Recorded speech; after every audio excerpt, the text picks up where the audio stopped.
Okay, picture this. You wake up, pack your bags, head to the airport, only to find out a 34-year-old aviation giant has literally vanished overnight. Gone.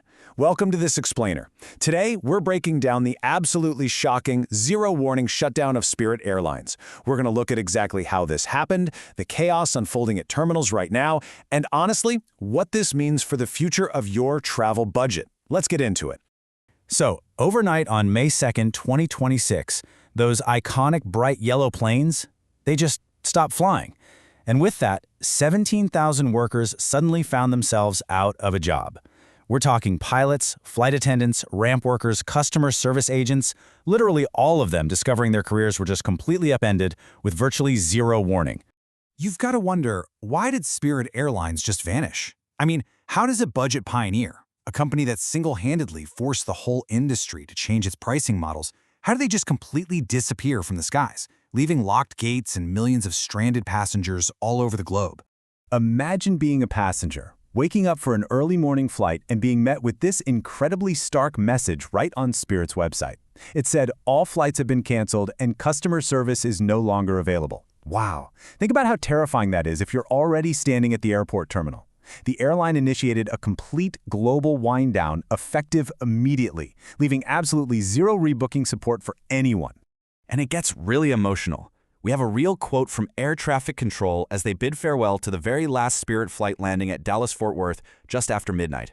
Controllers and even pilots from other airlines were actually heard on the radio wishing the Spirit crew well as they made their final descent. That's when the harsh reality really set in. So let's look at the anatomy of this collapse. Because, a massive corporation doesn't just disappear overnight without a serious paper trail of problems. And the sheer scale of the financial bleed here was staggering.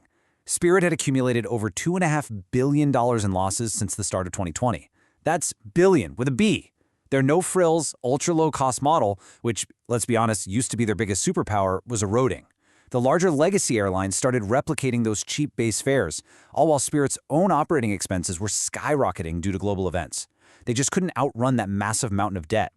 If we look at the timeline, the rapid descent really started in 2023. A massive lifeline got completely severed when regulators blocked their proposed merger with JetBlue. By November 2024, they were forced to file for Chapter 11 bankruptcy. They tried to restructure, but, well, that failed, leading straight into a second bankruptcy in August 2025.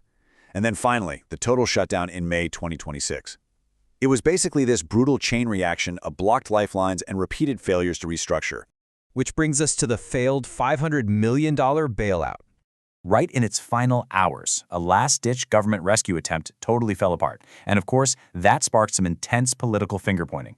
Looking at the sources neutrally, conservatives and current administration officials point the finger at the Biden administration for blocking that 2023 merger, arguing that's what really doomed the airline.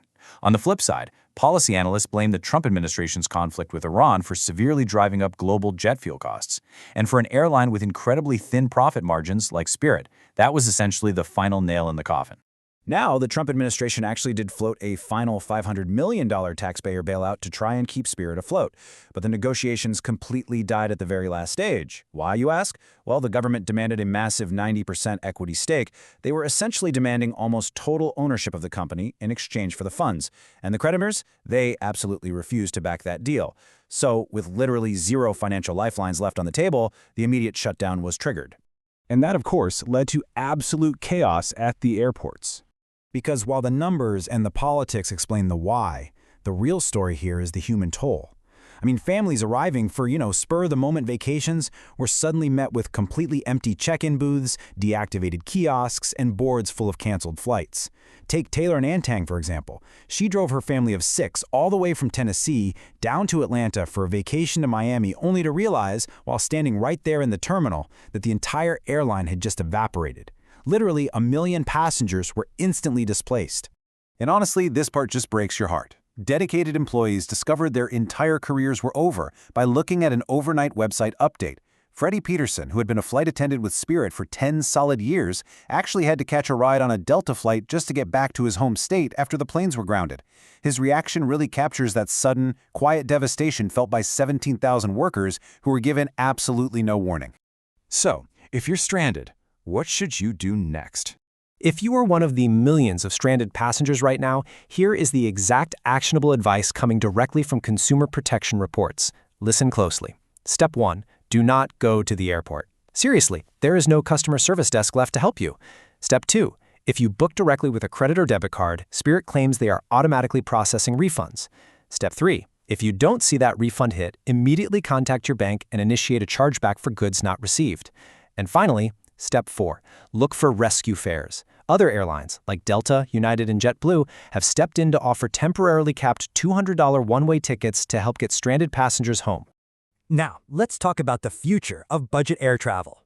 Because beyond the immediate chaos at the terminals, the death of this incredibly disruptive budget pioneer has massive long-term implications for the entire aviation market. The financial wipeout was absolute. I mean, when the news hit, Spirit's stock plunged 65% in a single hour. And here's the kipper. The vast majority of Spirit's stock, about 62%, wasn't held by giant Wall Street firms. It was held by retail and public investors. Everyday people and small public companies basically took an absolute bath when this airline went under. And this affects all of us, whether you flew Spirit or not. Removing a key player in the ultra-low-cost segment simply means less market competition. Historically, Spirit literally forced the big legacy airlines to drop their prices just to compete on those same routes. With them out of the picture, experts are warning that major airlines are going to face far less pressure to price match. Sure, competitors like Frontier and Allegiant will absorb some of that demand, but overall, base airfares across the country are highly likely to increase. So as those bright yellow planes sit grounded forever on the tarmac, it really leaves us with this heavy final question. Did the era of democratized, ultra-cheap flying just die with Spirit Airlines?